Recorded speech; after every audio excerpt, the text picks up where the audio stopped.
29. That's 1:30. Really? Yeah. Me too. Only if we got 450 or 460. Good. You still want to park on? Yeah, but like, some professionals.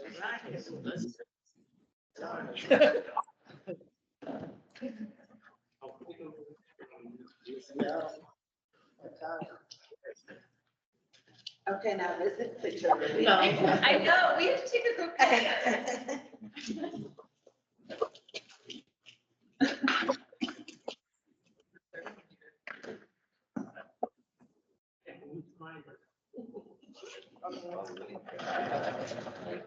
That's right. Well, Let's start. we got.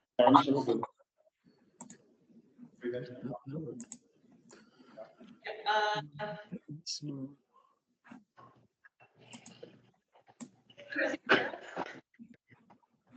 Pardon? What's the matter?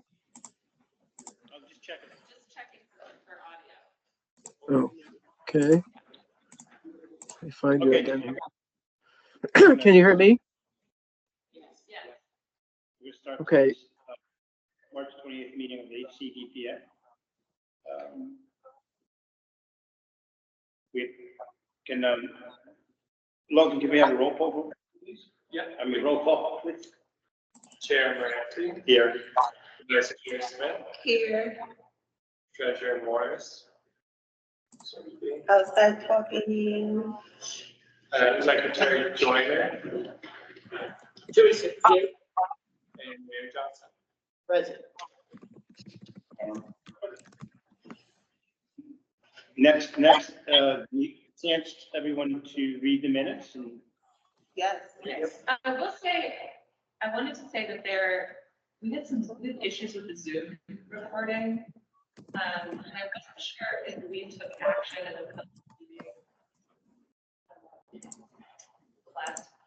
We missed sorry, let me just try to, did we appoint an executive director at the last meeting? Yes. Yes. Yes. I don't think that's documented in the minutes because I think we lost the recording of half of the meeting, and so Logan and I are okay. Do you want to go back and edit that? So we have to do it again. yeah, we could either edit the minutes or we could do it again. Chris, what do you think we should do? I think you should have the minutes edited today. That's the purpose of looking at it, to reflect what the board confirms was actually announced and approved at that meeting, right? Yeah. I'm not sure when it was done in the meeting. Must have been during the annual resolution section. You're asking about the meeting of, what was the date, Sarah? This was in February. February? Maybe. Sorry, I'm just pulling that up. Yes, because we entered into a client session, it came out and talked about the minutes, there was an annual resolution. This might have also been, it's possible that we just recording.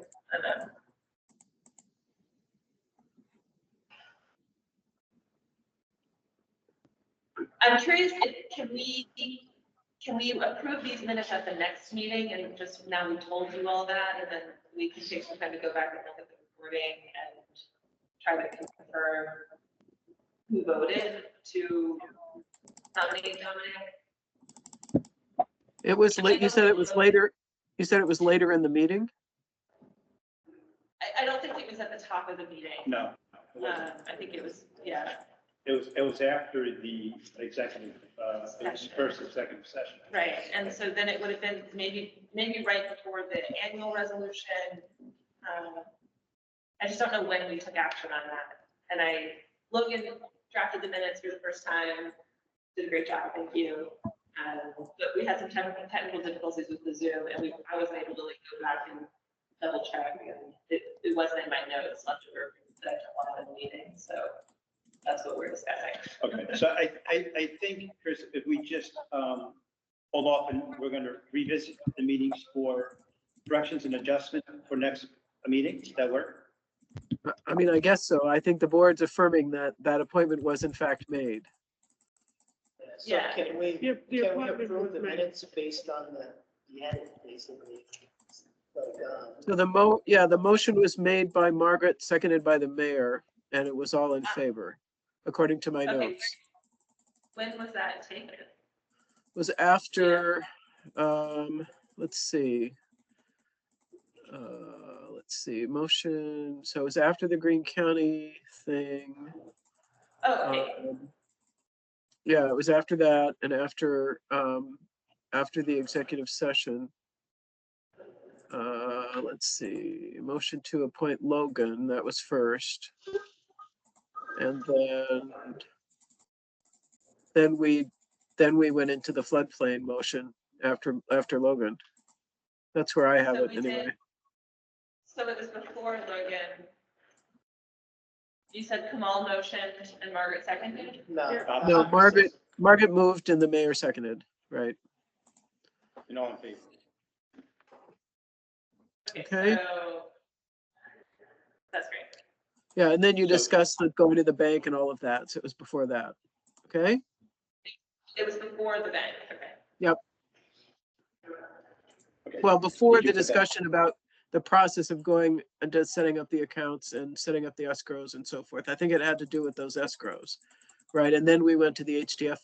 So you appointed the bank earlier because that was part of your reorg resolution, right? I think Right. that was early on.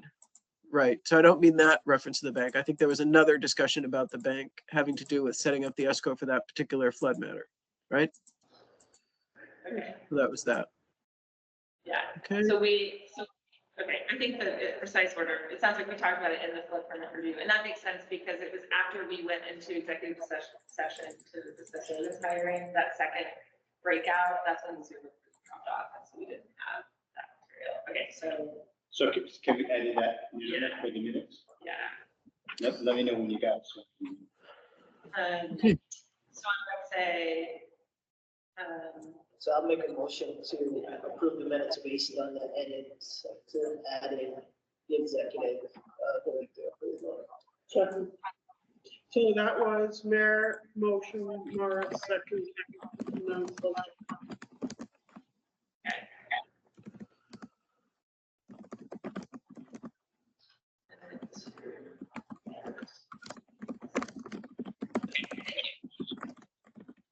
that was protected. Okay, so with the, that's all in favor?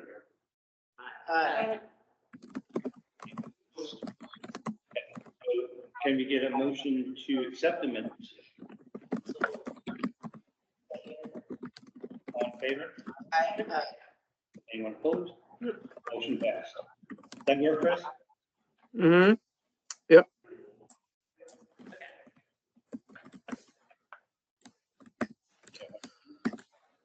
Okay, so now we're on the admin report. Yeah, and we'll get that, make a note that we'll make those minutes and we upload the correct ones to this. Okay, hello, everyone. Just a couple of things to note up here. So Logan and I have been doing a lot of training, both together and with Margaret as incoming treasurer, across a wide range of topics. Margaret and I had a deep dive on outstanding Galvin loans, for example. Logan took a training with the authority's budget office, and has been doing some training. So our invoices are a bit larger because of all that time spent trying to onboard and transfer, do another transfer. There's been a lot of activity in the last month with the flood permit and with the audit, including a lot of effort it took to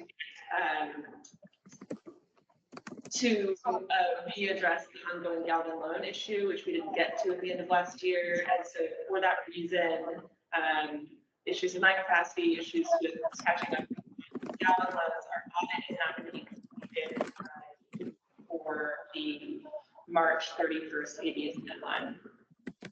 I just want to speak to the invoices for the coordinators.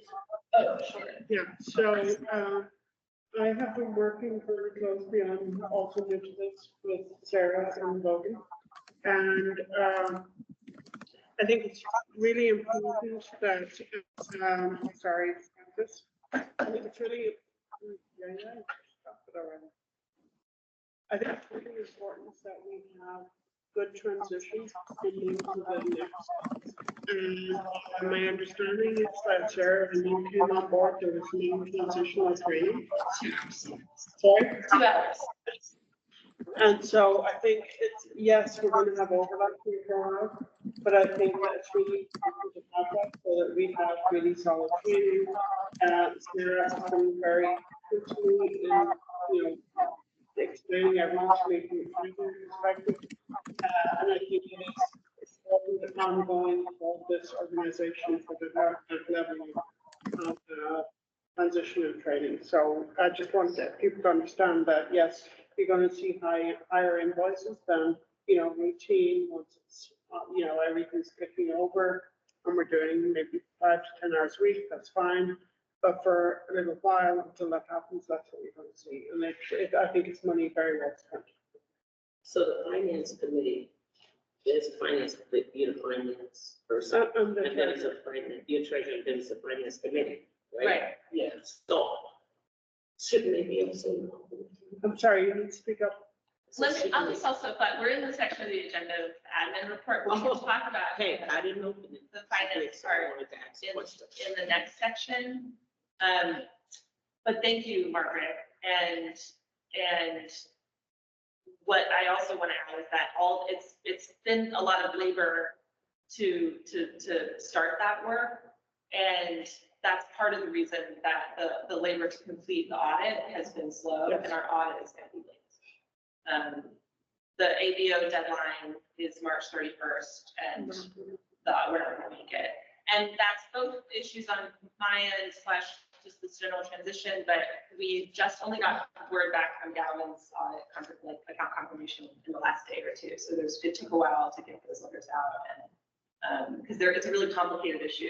Anyway, I think lateness is not our biggest problem, but that's something that is true. So also on the administrative side, the other thing I want to point out, now that we are moving back into City Hall, I've been working with Tracy and with Michael to identify a space where we can have in City Hall a filing cabinet where Logan will be able to maintain all of his records, and where he and I or anyone else on the board that he needs to meet with, we can meet at City Hall, in chambers, whatever. So we're working on that. Sarah was dealing with the situation, particularly during COVID and when we were relocated here, et cetera, where that wasn't really feasible.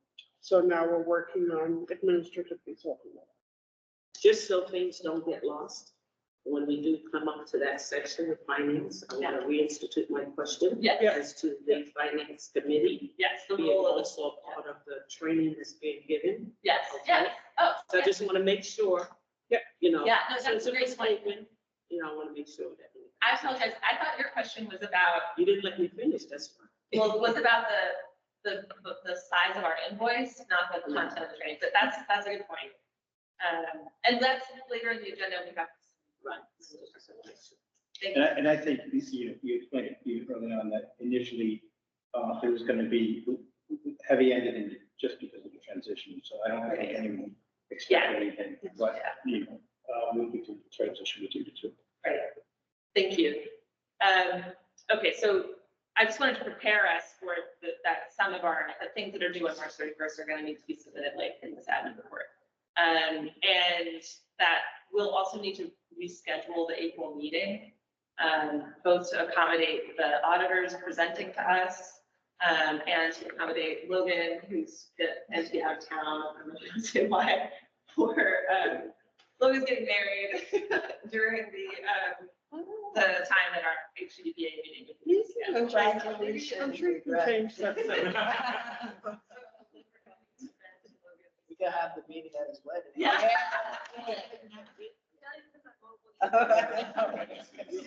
Really have a meeting. Yes, food, right? Our meeting in the American do what? Yeah. Exactly. Yeah, exactly.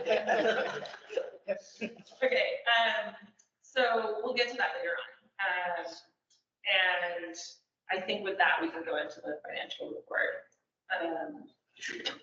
So, Margaret, are you ready to do financial, or do you think Sarah? No, I think Sarah's gonna do it. Okay. Yeah. I mean, we did the reconciliation and so on. Yeah, and I'm also, I've never really nailed down a best practice of what this session is for. Should I read all the invoices out loud or I'm going into. state the opening and closing balance of all of our accounts? Okay, great. I think it's just about bill payment. Chris is shaking her head. So we presented 3 invoices today. There's an invoice for Christmas services, RCMP, that caught up, I think, on services performed in February, and then was also a heavy workload dealing with the flood permit stuff, a few other contracts.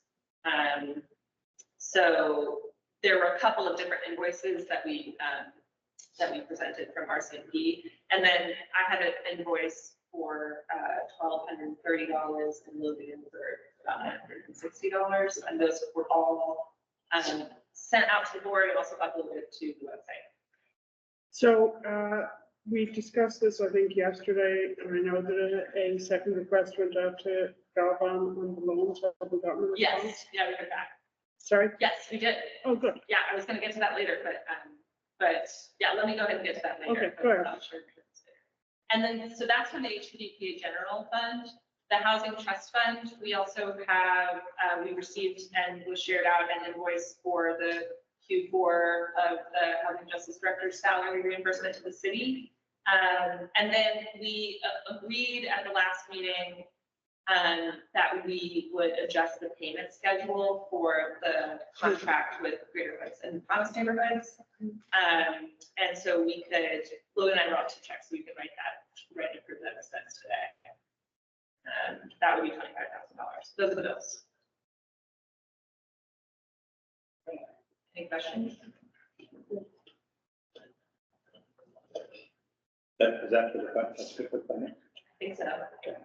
So we're at resolutions and, Well, no, I need a motion to pay the bills. oh, I'm sorry. Can I get a second? Second. All in favor? Aye. Anyone opposed? Motion passed. Great, thank you so much. We don't have any other open resolutions and motions right now, so we can go into old business. Yep. Okay. And first up is the flood permit review. Mhm. So just a summary of what happened between last meeting and this meeting. We formalized now twice that Dominic is the acting executive director of HCDPA, strictly for the purpose of administering the floodplain review. Paul Russo provided the escrow check, provided funds to be held in escrow for us to sort of streamline the process of engaging an engineer. We created an escrow account and we signed and countersigned an agreement with Paul Russo about that escrow account, so about those funds. So the funds were deposited. The mayor signed a task authorization agreement with the engineering firm that has master services agreement with the city partner Lodgis. I don't know if you're saying that right. So that's done. And then they just responded today, I think, and said that that's all buttoned up and the review of the permit should be done by the end of next week. Once that's done, I don't know what the next step is. We have some paperwork that we can process. I think that you can process as the executive director, but I'm not actually sure about wrapping that process. Chris, do you have any input on, or thoughts on the next step? I don't see on me. Right. Chris, you're muted. Yes, yeah, I see that. The next step is going to be just the permit would actually be approved or disapproved, whatever, as an application by the executive director. So it wouldn't require board action. So the board's action was to get an executive director in place, and then the city ordinance provides the process and procedure that would need to be followed. So that's what will happen. Okay, so we can just take action on that when the permit is done. So again, you, the board, will not be taking an action. Yeah, that's what I mean, I was Yeah. thinking, yeah. Right.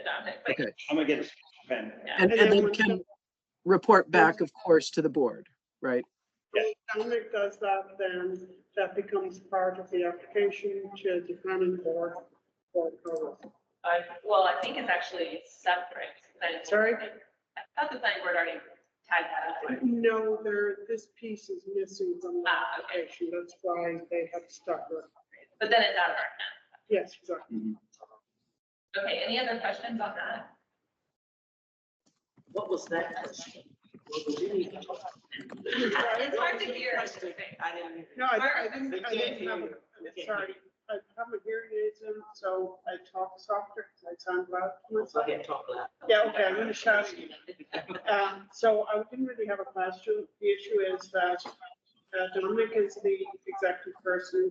He will get the report from the engineer. He will approve the report. And then that needs to go to the planning board because the spirit of the application to the planning board. We have to do the permit piece. And then it's out of our hands. We pick it up. They presented as part of your resolution. Yeah. Thank you. That's good. Yeah, I think that's good. So now we're at the ABA. No, it hasn't just been updates. Oh, sorry. Okay. Next. The Housing Trust Fund. Before we go to that, I thought Teresa had questions while we Oh, were we're still- looking okay. at finance. Right. Oh, I think where I got that in the section about the Policy. annual policy review. But if you want to go on, sorry. Your It's just question is that- about, Okay, the training that's being given regarding finance for this agency, and I don't want to keep the HCDPA. DPA.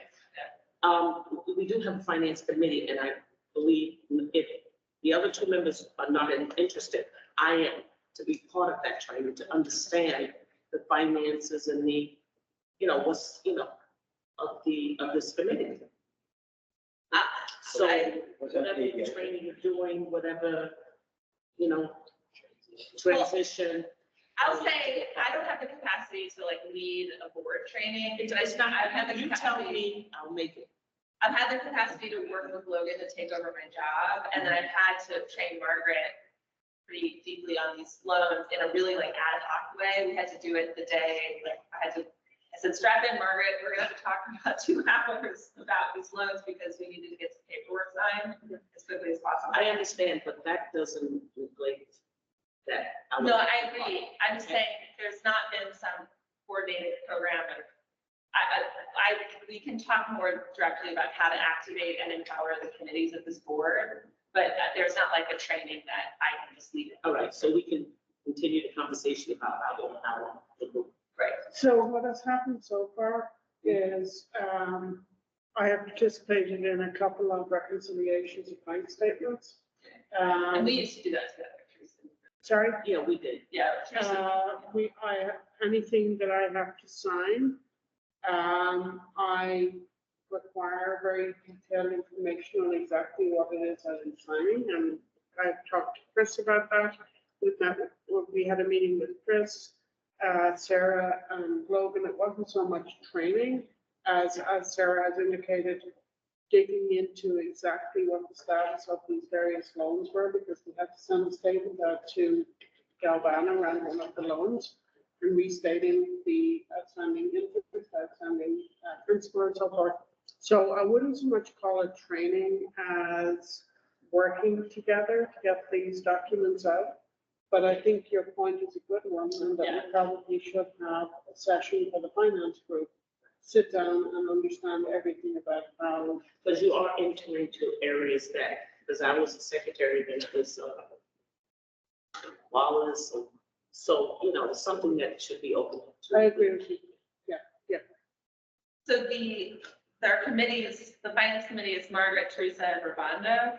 the governance committee is Mal, Margaret, and Dominic, and the audit committee is Mal, Wanda, and Teresa. I remember, but in my time in this board, there's not been a real meaningful usage of the committee structure, but I do know we're required by public authorities law to officially have those committees.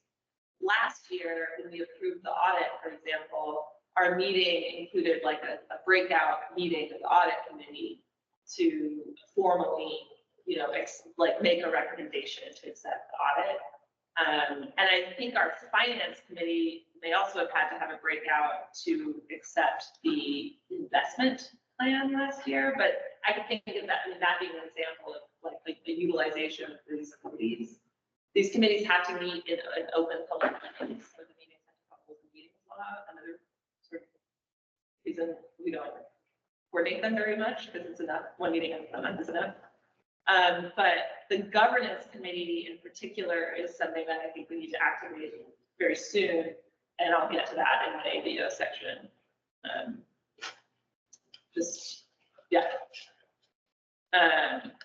Can we now throw it to Michelle? Yeah. Thank you. Thanks. So last month I had a lot, we also today is pretty light. The first one, I just want to check in on the status of the EIN, so we can process the donation. I signed off on that. Yeah, the W-9. Yeah, I mean, yeah, okay, cool. Okay, thanks. So then we Do we have a report from you here? report. Do we have a document? Yeah, there was one submitted. Yeah, I sent the HCDPA. Hang on. Let me go to the document.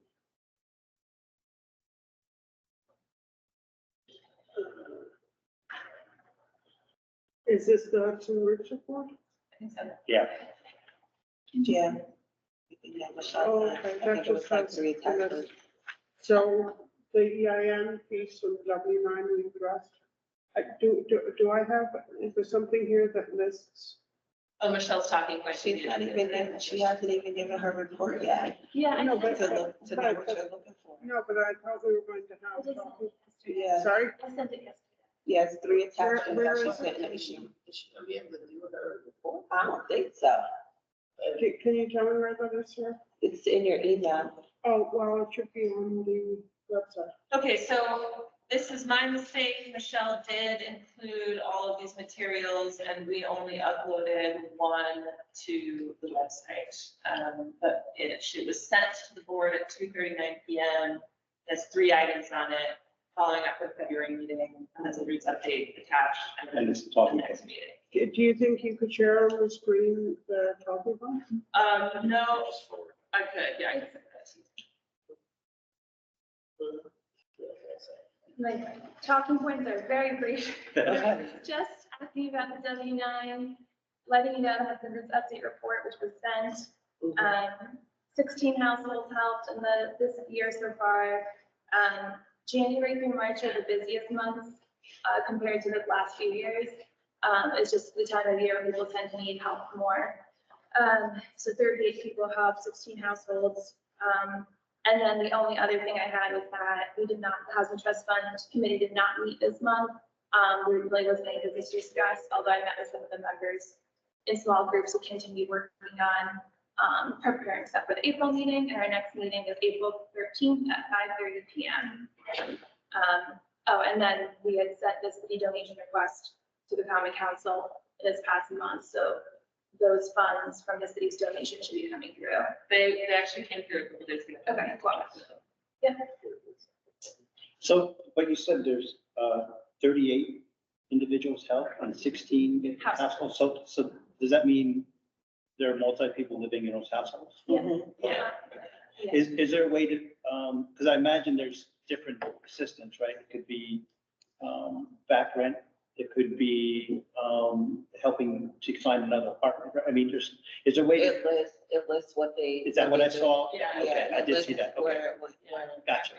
Security deposit. And that's what that was? Yeah. That's what that was for that? Yeah, that's the spreadsheet.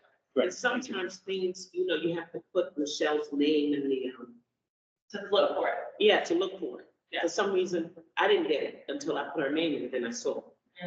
So I was looking at this and I was looking at the comments.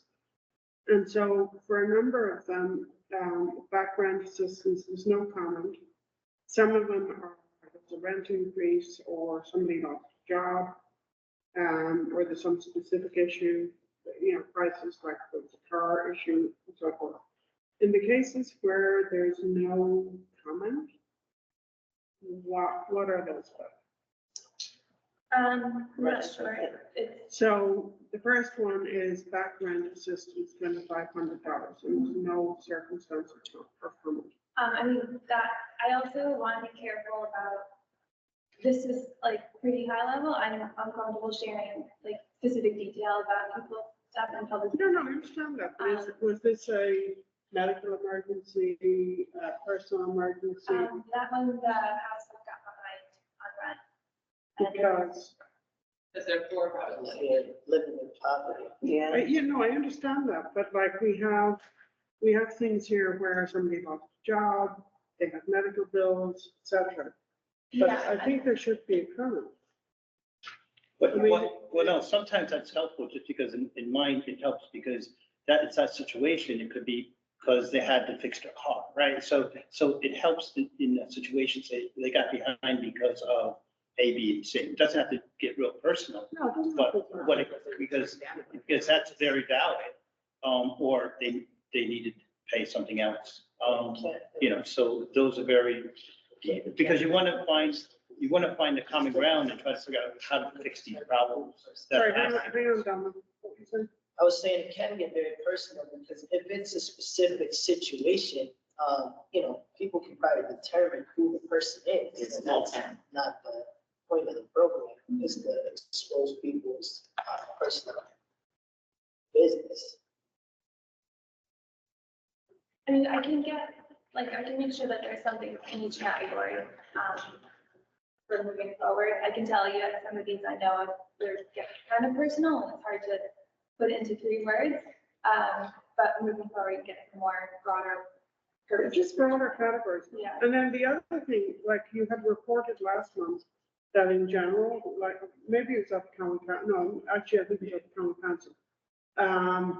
That you have very few instances where the same person comes back for assessment. Yeah. So one of the reasons to come up with categories of issues is to also address an underlying problem so that this will not occur. Yeah, and I can tell you, Promise Neighborhood looks at things very holistically. Right.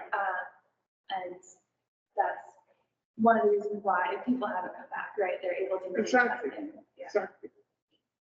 Would you guys accept the category of last resort, meaning that they've been to all the other agencies and they're the only ones that got help from Promise? Would that be a category? I'm not sure, well, Like just like the comment of just last resort, I mean, Well, I can talk to Promise, we can give it some. because sometimes Promise will help when nobody else does, because a lot of them have ran out of money. Most right, of all them. of them. All of them. They just open cracks. And we're replenishing Promise, so they sometimes have money when no one else has it. I just want to be careful with too much information. Because we also don't want to attract people that are asking for help. Yeah. But I mean, I think you could have a series of categories that are impersonal, a drop-down menu, if you will, of this was medical emergency, transportation emergency, employment situation. You could have some broad categories and then you could just use those to explain why in this particular situation, this individual needed help.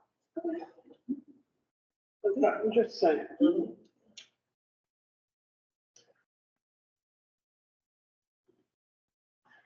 Okay, so now, That's it. the next review. Thank you, Michelle. Is that it, Michelle? Yes. Cool, thank you. Now we're back to the audit. Yes. So we received today, an updated task list for the audit. One of the main things, apparently in your inbox, Dominic, there's a routine fraud interview that you have to complete as chair. Okay. I've completed one too, I think, and it's just like, are you aware of any fraud? And you'll answer that question through that. Maybe we can follow up on that to make sure. They were also awaiting the Galvin loan confirmation. No, the Galvin loan confirmations came in, so that was a big holding issue with audit.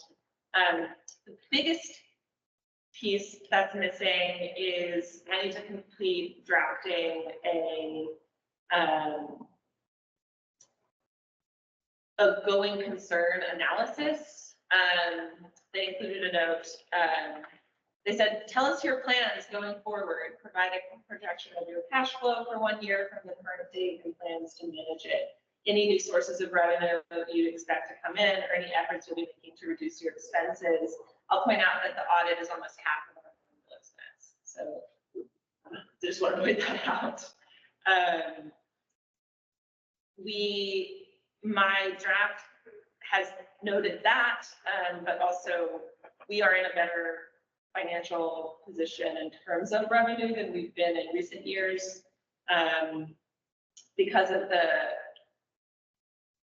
mostly because of the option agreement with HHA. And then I think also because of the way that this isn't really revenue because it's money cash that's already in hand. Well, we are receiving contributions to the Housing Trust Fund annually from the city. And we are receiving $10,000 of overhead into the HCDPA general account from the Housing Trust Fund. But I think, yeah, I'm drafting something that explains too that we hired somebody to replace me who has more skills in grant writing, and that we could develop a strategy going forward to pursue more grant administration for the city. But this is a big ongoing issue. This is a bizarre remnant of the urban renewal era. And we have a revitalized purpose after the ADLN grant. People have considered many times should the HCDPA be shut down, and they've said no.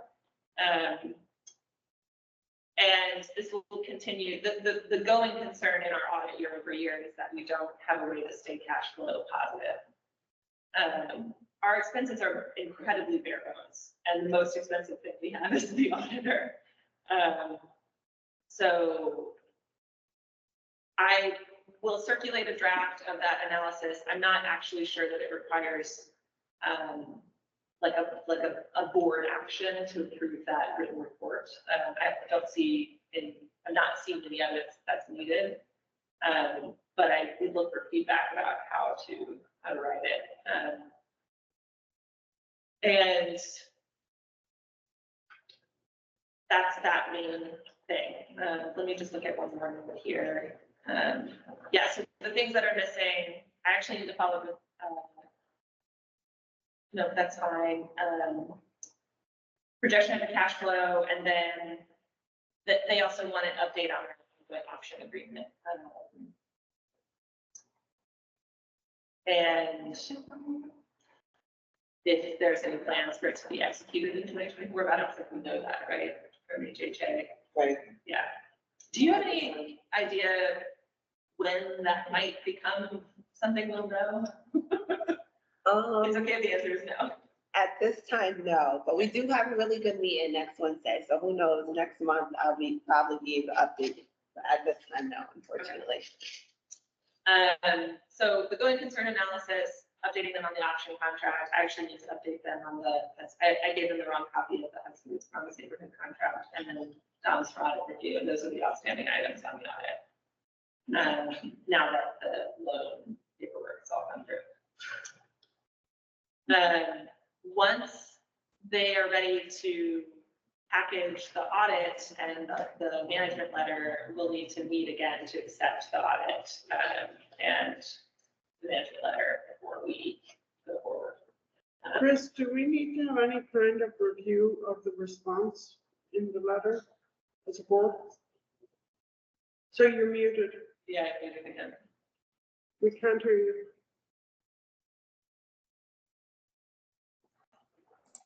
Do you mean the response that Sarah said she was providing for some of the auditor's questions? Yeah. So, I mean, I think it should be circulated so that you know what's being presented. But generally speaking, the management report would be prepared by management, which in this case would be Sarah and Dominic, and for the most part, right? And so I think that the audit committee should schedule a meeting before the next regular meeting so that you have an opportunity to review the audit and discuss it with the auditor. And then the audit presentation would be made to the board, right, Sarah? At the next That's meeting? right. Okay. Thank you. So the audit committee is small, Rhonda and Teresa.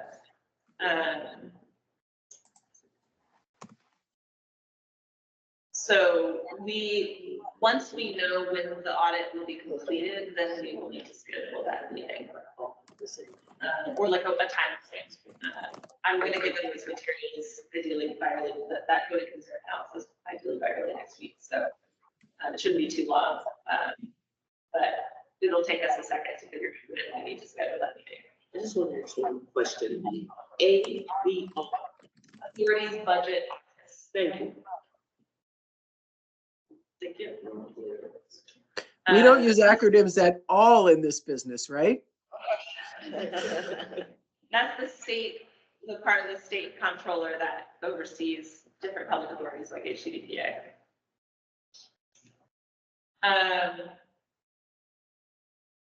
Okay, so we'll have, the audit committee will have to follow up, and remember that meeting will need to be a public meeting. I guess another members of the board can come as well if they want to observe, but, okay. The ABO, yeah. Yeah. The ABO annual report. This is another big chunky piece of content here. So I appreciate everyone's patience. I know it's after 5. Just stepping back for a second, every year we report to the ABO twice. We submit our budget for the forthcoming year at the end of the current year, right? And then in the spring, and that's happens in November. In the spring, we submit several reports. There's a report on any investments, a report on any procurements, and an annual report, which is the biggest and chunkiest one. They are all due together with a fourth thing submission, which is the audited financial statements and management letter before the end of March. In the past, I've mainly based this report off of my predecessor's process because I can see all their past submissions and I've copied over my materials.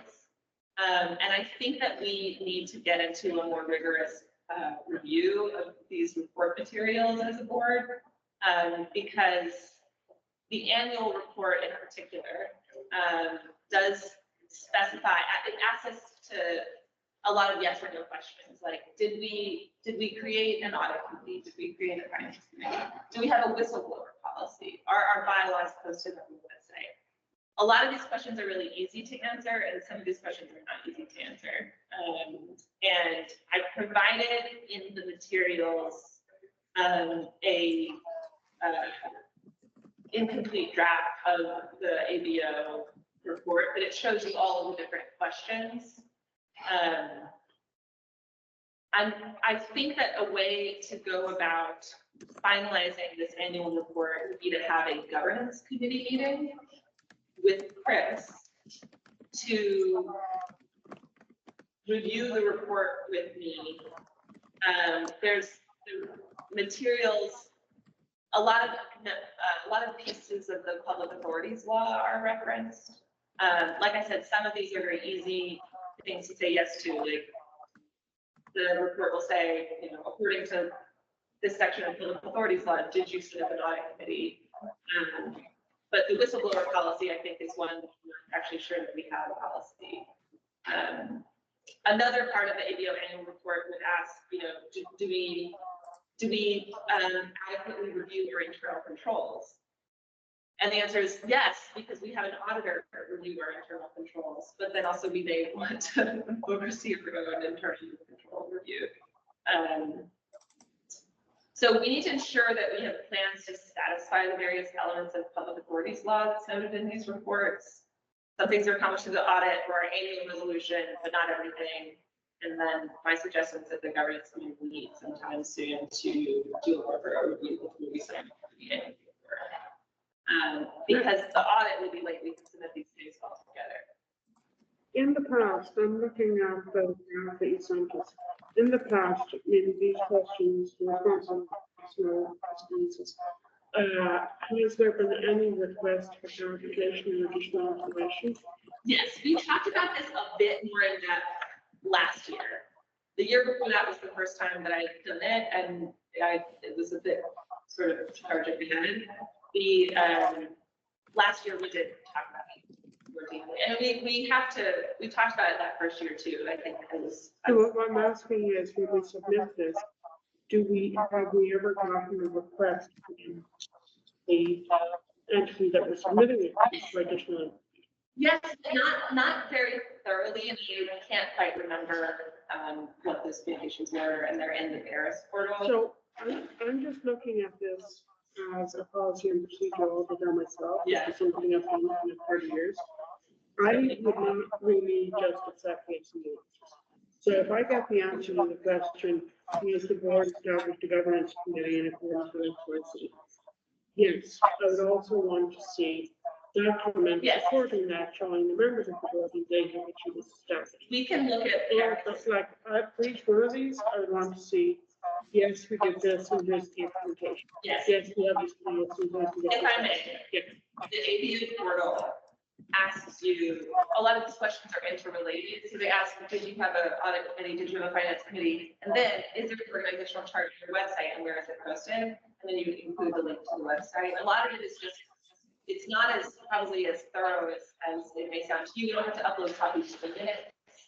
We just have to, it's checking that we are all of our policies formally adopted and located on the website. That's what they want to see. And But most- that's usually. Sarah, I would say most of the things that they're asking you about are things that are supposed to be on your website anyway. All of your policies are supposed to be on the website. All your minutes are supposed to be on the website. You should be able to true it up by looking at what's been posted, right? And if you're answering no to some of these questions, you should be asking yourself, why do you don't have it, right? Because Right. this is for the most part a push pull, right? Right, exactly. It's pretty, what did you say? It's for the most part. A push pull. Yeah, If you- it's very, it's checkbox. I would. So Chris, when we're answering no, so for example, has the board adopted policies for the following in accordance with section X? Salary and compensation, and the answer is no. Should we have some explanation as to why that is no? Certainly, There's- it would be, I think it'd be good to document it. Sarah, is there a place where it asks you for that? There's not a place where it asks you to supply a comment about salary and competition. No. No, I just pulled out because it's in. No, I know. There's not an ability to include a comment when you answer that question. Okay, got it. It's up to them to sort of call. And we don't have any salaried employees. We do have compensation, to. Oh, we also said no to whistleblower protection. And I'll say this is a draft, this is an unsubmitted draft, but as I was working on this, I don't think that we have a policy about whistleblower protection or time. So my question is more a general one. When we're saying no, how do we explain that? Yeah. She There said that they would is. reach out if they wanted an explanation. They There- would reach out and say That's why, Hmm, why. No, And this is. And no, then- you're not really, I don't think you're really gonna hear about this unless you have an ABO audit. And so what you want to do is follow all these procedures correctly so that if you were subject to an audit, you would be able to show compliance with the base requirements of what your policy should be, right? So, And when the whistleblower contribute to the salary employee, though, is that what that's for, the whistleblower? Wouldn't it's that at, be for well, no, some- the whistleblower is about, you probably, if you don't have a whistleblower policy, you should, because a whistleblower policy is going to be anybody who says, I see some fraud going on and I need to tell somebody about it. Typically that has to do with employees because those are the ones who you can fire, if they tell somebody about it. But, it's a good policy to have in place anyway, right? And we can Sure, yeah. borrow one from somebody else, from the IDA or whatever, right? And so I think what I'm suggesting is that the governance committee meet to go through these things and identify the policies that we do have and the policies that we need to draft. We can even, there is, I think, a box at the end of the submission portal where we can say, you know, at X meeting, we decided to, our plans to complete this schedule of policies, you know, next date. But Chris is right. This is more about documenting our responses than it is. I don't know. Yeah, we've built a record over time submitting to the ABO. So if a problem arises, there's something that they can go back and point to and say, you didn't have these policies or you falsely reported, but it's not really that. Yeah, but just because they're not sending you comments doesn't mean that you're in compliance. It just means that what you're doing is a matter of public record, and occasionally they will do spot audits, just like the IRS, you know, and they, just because you're, you know, right, just because you're submitting information and they're not getting back to you doesn't mean that if you're ever audited, they aren't gonna, you know, give you a lot of bad comments because you didn't do what your statutory requirements are. So it is appropriate, as Sarah suggests, to have the committee go through those requirements and see where you are in compliance, right? It's a good suggestion. So Sarah, so we already know that our meeting in April has to be rescheduled. So should we try to figure out scheduling a committee, just our committee meetings? Yeah, I think we should I schedule. mean, normally we a can do special meeting. like we do the IDA moving forward, but with this situation, we might like have all the committee meetings on one day. Right. Right. It'd be before our next big meeting. And let me check, so that would be the audit committee would be, well, Ron and Teresa, and the credit committee would be Margaret and Dominic, so that's everybody. Mhm. So we could just have a special meeting. We may need to, I'm unsure if I move forward with scheduling, Right, okay. because it also depends on when the audit will be finished. Mhm. I think the governance committee meeting as a standalone meeting is going to be a longer session. Yeah, right. And I think it's possible so we'll have like two meetings. My proposal is 2 meetings. Yeah, Special meeting for the governance committee. yeah, And then basically our April meeting will be about the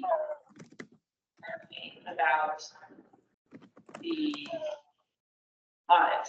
And we can do it like we did last year, where there's a breakout session with the audit committee. But really, the whole board is going to want to be there to hear from the auditor. And so we can have that conversation there. and what happens at these breakout committees, the audit and governance has to be agreed on full board anyway, at a full board meeting. That's right. That's right. Okay, so that's the proposal, is follow a special meeting with the governance committee meeting. Well, it doesn't have to be a special meeting, it can just be a meeting, right? We just gotta make sure it's posted, appropriate, everything, right? So, Yeah. not really a special meeting. That's right. Right? So I'll try to work on that. We'll follow, yeah, whatever we're about. So, The next one's the good news? yeah. Galvin wrote back to us so there's a process where, because of our audit, our auditors send an account confirmation letter to people that have loans payable to us, right? This is a pretty standard procedure in audits. Last year, we used this mechanism to assert that the loan that had been incorrectly satisfied in 2019 with $19,000 left unpaid, that's an estimate, was still payable. We did all this research, we showed it to them, and then we presented it to their accounts manager and said, this is what our accounts balance shows. Will you confirm that that's what your account balance shows? And they did write back and sign and confirm that our accounting was correct, that this loan was payable, that interest had accrued since 2018, et cetera. And then we followed up with a demand letter. So they verified the account, sent them a demand letter. We did not really get a response. And I know Ryan had capacity to be aggressive about pursuing this after the second half of last year. So flash forward a few weeks ago, the auditors need us to take this back up again in order for them to consider it payable on our books. And so we issued the account letters, and they did write back, Eric Galloway wrote back and said that certainly there were two loans in question, a 105 balloon loan that's due in January 2031 to be paid in full at that time. It's interest-free balloon payment of $105,000. The second one was related to the sale of a property on the corner of Fifth and Columbia. And that's the one that was incorrectly satisfied. And they wrote back and they said that they intended to satisfy the outstanding loan amount when it comes due for maturity, which is in 2024 in July. So these loans were reinstated in 2014, a 10-year term at 4% interest. So the loan is payable if, it comes to maturity this year. That's not precisely what we asked for because this loan is payable on a monthly basis. Right. We did not get a ton of information from Eric, but from what I'm understanding is that they're saying they'd like to pay it in full in July. They're in default. They're in default. Right, and isn't there consequences because they're in the I'm not sure. financial? In terms of like increasing the payment, I'm not sure. Well, like certain, I mean, if you, between the interest, between other things, shouldn't there be some kind of consequence because they are in the short time frame? I'm not sure. But this all happened, I learned about this today. Okay. So we're in real time deciding what. So what they're saying right now is saying, we know we owe you money and we're gonna pay it in full in July when it was the full package. Yeah, which is a modification that note has never had those terms. And there could just be, we could follow up, but we haven't had a chance yet. So I guess I'm seeking instructions. Any thoughts, Chris? You're muted, Yeah, sorry, you're muted, Chris. Trying to keep muted. I guess I would have to say, we'll have to look at the documentation that they sent us, if you can send it to me. If you sent them out something saying this is what you owe us, that's presumably what we're going to be seeking, right? Mm-hmm. I think, Chris, so it's accruing interest right now when we work through it. Right. And there's updated vehicle statement. If we are going to allow them to pay in full in July, the response should say, if you choose to go this route, paying this. What, I was working on a draft version of a demand letter that said you need to pay this through December 2023, and you are late on your payments from January through March, and need to receive all the payments on the 8th of the month. Right? That's what we were going to do. So if we're going to respond to this, we should say, we're willing to consider this, however, you will be due to pay X amount of dollars in principal, and the interest at that point will be Y dollars for interest that will have accrued by June 30th, whenever that is. And this is the total amount if you have time, and it must be paid by such and so date. Right. I mean, routinely, you would just generate a payoff letter, right? And a payoff letter would take that into account, identify a particular date to which you've computed interest, right? Yeah. Well, I haven't seen the letter, so I need to look at this. Right. I don't understand why they can pay us what they owe us through December 2023. Have me enough sleep.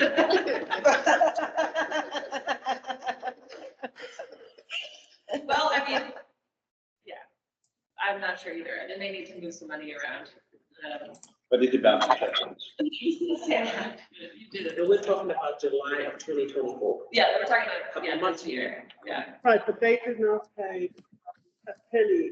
I know. But if they're gonna pay us July of 2024, and then you only be interest up until that date, any late fees. We can wait. No, I know, I don't disagree, but given the record of not having paid us for over a year, we likely they will pay some money. Well, we can, place some type of restriction, some type of something legal on that. If they're gonna pay us, maybe But we should be able to put it in the right now, they're over a year in default, payment That's. You and I were in payment on the loan for over a year, something was about. Yeah, but our main concern, I think, the community It's getting the is money. getting the money. Yeah. So I totally agree with you. I don't But if think they're it would willing hurt, to I pay don't us think in it would July, hurt to say to them, is there some reason why you can't pay us up through December 2023? we could, but, you know, we don't want to wait for their response. If it takes another 2 months for them to respond to that. So, you know, I kind of think if we just can at least with some type of penalty and everything, as long as we get the money in July.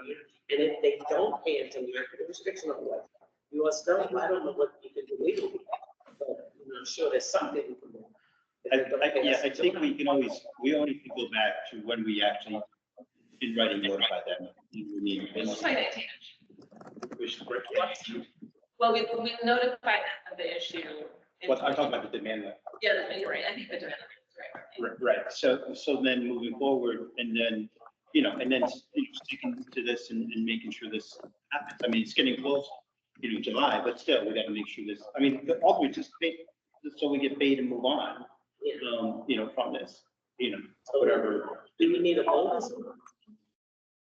Yeah, so some just, are we going to say, the choice is to either to follow up with them and say, pay us through December and resume monthly payments? I think we wait for Chris this, Oh, yeah. and then if you want to send it to us, to maybe, obviously. Do we need board action? Do we need a board vote to move And forward? the board has not seen the letter that Gavin sent out. Ah, Chris hasn't looked at it. I know, but my question So right is, now, I don't think we need that, only the board can do any action because we don't have enough. my question is about determining if we can take action on this matter before the next meeting. Which is to say, like, can Dominic and Margaret and Chris and I work together to write a response, or does the whole board need to review? Ask them if they took our money to Savannah.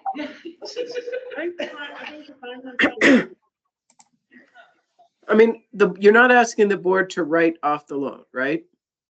No. So this is routine, it should be routine loan administration, right? That the treasurer should be sending out whatever letters are necessary to collect the loan, right? Yep.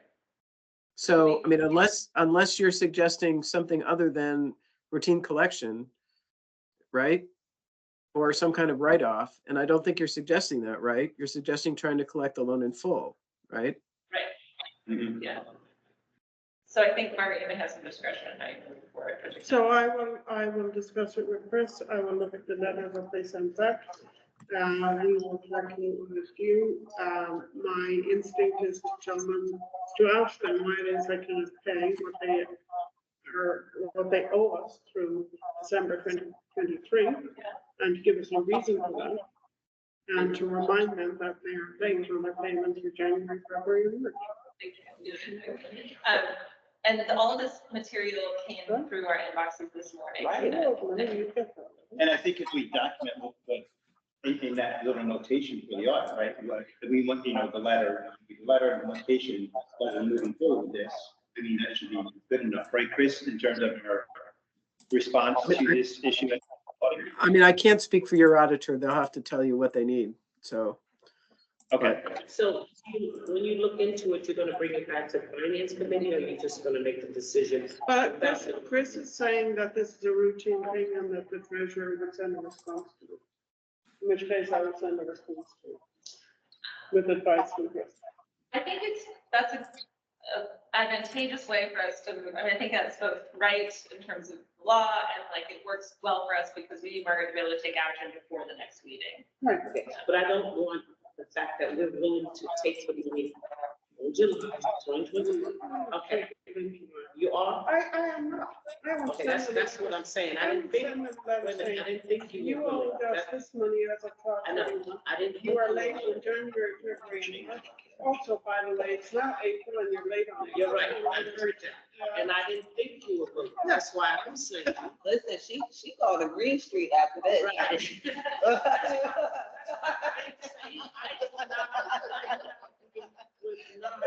With that not being enough.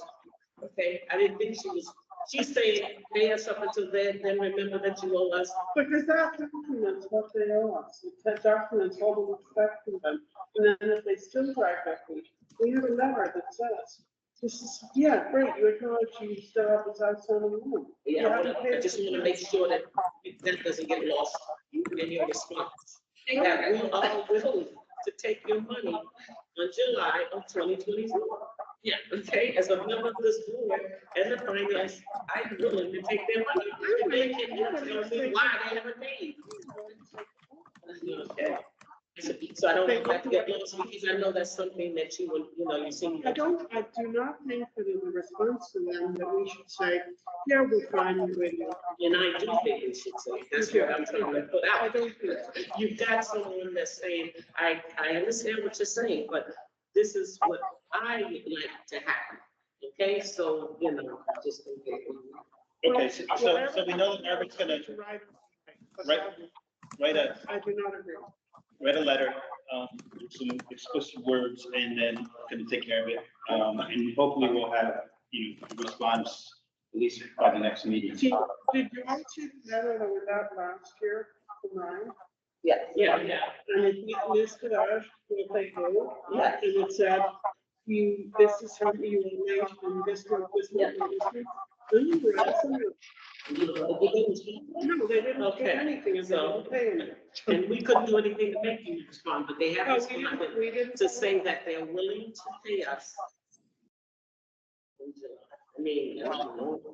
I think actually what's important here is that in the structure of the organization, Margaret has discretion, and you've given Margaret your strong feedback. Yeah. And so Margaret can take that into account or not. Chris, given that, there is a disagreement on the board with this letter, is Margaret still able to take that action, given that there's no board? In the finance committee. Even though she's the treasurer? So I guess what I'm confused about is all you have is, I just saw an email that says, we're going to pay you in July. Well, I mean, you should have routine loan procedures. You should have loan procedures that say you send out letters every month if somebody is in default.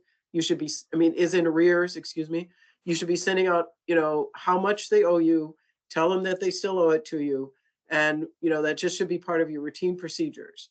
And I think that if you have an extraordinary circumstance where, finance says, look, I'd like to recommend that we accept, funds that have been presented to us and waive payment of other interest. I think that's a question for another day. I don't think that's in front of you right now because nobody's tendered payment to you, right? And we haven't really had a request for, we've just had a one-sided, we plan to pay you in July, whatever that means. So I think you should continue to treat it as a routine loan administration matter. And you probably need to discuss whether that's in governance or finance, maybe that's a finance discussion. How should you be managing your loan, portfolio, and what should you be doing and what your process should be and what staff do you need to do that, right? I think that's the better way to do it. Do we have that in place yet? Do we have that? Because you haven't had very many, Teresa. So I think that you've been treating these as one-offs, right? And so, you don't have 100 loans, right? But you still should have a process. And the process should be consistent, because if we don't answer this email, it's gonna be seem like we're agreeing July's effect. No, I'm just saying don't lose. In other words, when you write a letter demanding payment for what you owe us up to here, but do not lose that offer or make them think, well, we're not going to accept, because the way I'm seeing it is she's saying, when we are not going to accept the July, we want it like this. And is that what you're So saying? what I'm saying is they have acknowledged that they owe the money. They have acknowledged that this loan is outstanding. They know they haven't paid anything on it for 15 months. I would like to send a standard letter saying, this is with you through 12/31. You are late for January, February, March, and April. All payment, please remit payment to the states where you are late, and submit payments for May and June as of X date in those months. And then next month, we send another letter saying exactly the same thing. So we have a paper trail notifying them every month that We have they're a late, paper that trail they're in last default. No, So we have a paper trail from last year. letter that So Ryan. let me finish. What Margaret's suggesting is. We never followed Yeah. that. Hang on, we never followed up on that. So then This is if a we board, have- let's talk to Teresa instead. But it's not like. Thank you. And I explained to you that this is a board. Yes, Like, Teresa, Margaret is not the chair, so it's Teresa, not. what I'm saying is we have a paper trail. So then in July, when the date pass, we Okay. have a series of letters. I understand what you're saying, and I'm saying that in that letter that you're writing, add in the fact that we understand this is yours, this is what we want. But if you're gonna pay us in July, you can add in that letter that this is what you're gonna owe us.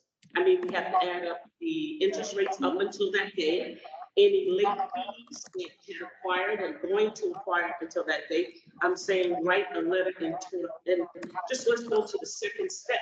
Not, we had this step back when Ronnie was the treasurer. Now, let's take it further. Since they've already agreed, we're gonna pay you. So we let them know, okay, if you're gonna pay us in April, we want this, that. But if you're gonna do it in April, this is what you owe us. So we have to get an accountant to say, I think just need more information.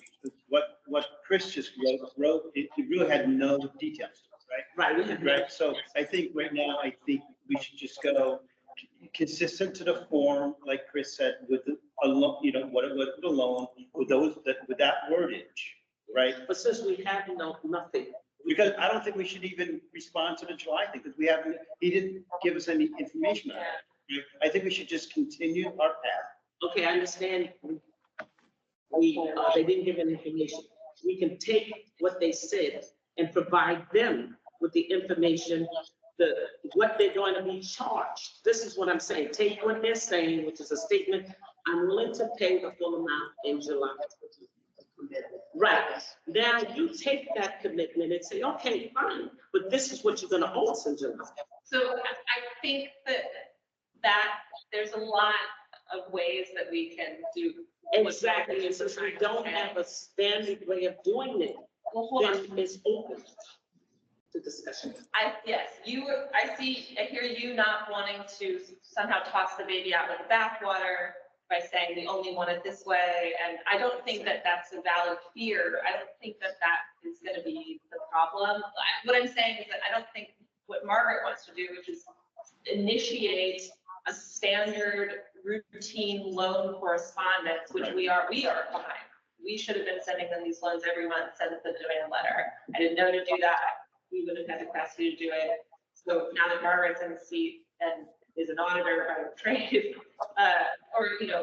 will initiate this routine procedure so that, but that first letter we send them can indeed tell them what the balance will be due at maturity. That's Right, exactly, thank you. That's what I'm trying to say. Which is July anyway. The maturity is July First anyway. letter should include. Right, we covered that. That's right, that's it, that's as far as I want. All that can do is communicate, because either way, the number will be the same. So we can communicate, this is what you're owed, by the way, in July, this will be the full mature value of the loan. Does that satisfy? And we didn't put a date. We want to pay, they said July, did we give a date in July? I think we can arrange. Exactly. So I'm just don't. What you're proposing here is changing the terms. I'm not. No, not you. What you as a board are proposing is changing the terms of the loan. This loan was given, they were supposed to be making a payment. They are in default. We're now proposing changing the terms of the loan and saying, oh, yeah, we're fine with accepting. That is not- I will exclude myself from Let me that. finish, because let you me have- finish, just a moment, let me finish. I had to jump in because you like to do that to Teresa, but I don't want to be included because you said I, the board, would kick me out. Okay, I'm taking. Because I agree with you right now, I'm just saying. The only point I'm making is, if the board wants to change the terms of the loan and say this is due, and send a letter to them, then the board needs to make that decision and needs to direct me on what language you want to put in the letter. I will not do that without the board taking action saying, we are changing the terms. Okay, I want to ask a question. Are we changing the terms? Is it the same as addressing their commitment? You're changing the Chris, term. I mean, are we really changing terms or are we also addressing their commitment to what they responded to? I'd like to point out that the thing that I just proposed accomplished the two of your concerns It and did. did not propose that we change the terms of the loan. Mhm. Teresa just wants the information of the full maturity amount of the loan, what will have been paid at the end of July if they either follow Teresa's or Margaret's plan, which I think there's a lot of appropriate thing for them to do, or if whatever they decide to do is wait until July to pay in full, regardless of what we direct them to do. Teresa just wants the full loan amount included in the first letter, and I think Margaret is suggesting that we embark on a routine procedure and not alter the terms of the loan. I didn't hear anyone on this board suggest that we alter the terms of the loan. Is that correct? Yes. So I think, Margaret, you can proceed the way that you would like, and Teresa just said that you include the full value of the loan in that first letter. Chris, I just have a question. So if we demand payment, right, they, is there anything we can do about that? I'm sorry, Mayor, I can't, the Zoom's not the greatest sound. Can you try to say that again? If we demand payment, what? If we demand payment now and they don't comply, is there any repercussions, basically? Like say we ask for the money now and, they respond to the say, here it is. I don't think that there's anything we can do with that if they don't even respond or don't give the money. I just find it interesting, especially with the amount of evictions they had on people that they just evicted. They evicted like 37 families for non-payment of rent. So that's my whole point. Send in the letter. I would love to see what they're doing with it, especially since they love to post 5-day notices on people's doors, especially my neighbors. They on their doors all the time. So that's my whole point on it. We need to talk. So to respond to your question, I they were asked. given a letter last year, in the middle of the year. No, They did not respond, and we didn't know who about it. So obviously they're. Yeah. Well, we would like Chris to answer that. The reason I'm She's asking frozen. because there's two. So the question is, Margaret will send this letter that starts with, that says you're in default, this is what's due. Even if they don't, is there anything we can do in the event that they don't respond to Margaret and pay? Well, we can start an action, but I'm gonna suggest to you that if you want to ask me questions about how to collect a debt, we're gonna have to go into an attorney-client session. So I mean, For now. I think we just should send a generic letter. But the letter that Margaret has described. Okay. Similar to the one that Ryan mentioned in the middle of the year. Yes, I think we start, like the mayor said, I think we start with that letter because that, And we send it every month. yes. right, well, Should be. until you hear a response, or they pay or hear a response. Because that sets a foundation for starting this, you know. Provides a paper. Yeah, and then, again, we're talking about 4 or 5 months. Either way, we should get our money in July, right? Whether they respond to our letter or whatever, we need to get our money. Yeah. But the one that was live in June is telling us everything that they already have. Right. And we'll show even like what further payments will be. Okay, so let's. So they will, everyone, I think there needs to satisfy here, and I would like to move on. Okay, thank you, I agree. Is that, everybody agree with that? The annual policy review, that's what we're talking about. Right? Yes, you need to schedule a governance committee meeting, Okay, we'll work on that. and that's actually it, the last 2 weeks. You should get some. Yes. Something's here. We'll have to follow up on the last 2 items, like scheduling the governance committee meeting and scheduling the regular meeting. Okay. And we have to coordinate with you. People. Yeah, exactly. So we'll circle back to that. Right? Not today. Right. Okay. Okay. That's public comment. Do we have any public comment? No? Once, twice. Good. Gonna get a motion to adjourn, Mr. Mayor? So We're all tight. Second, That's second. all in favor? Aye. All right. I still want a group picture. Me too. Thank you.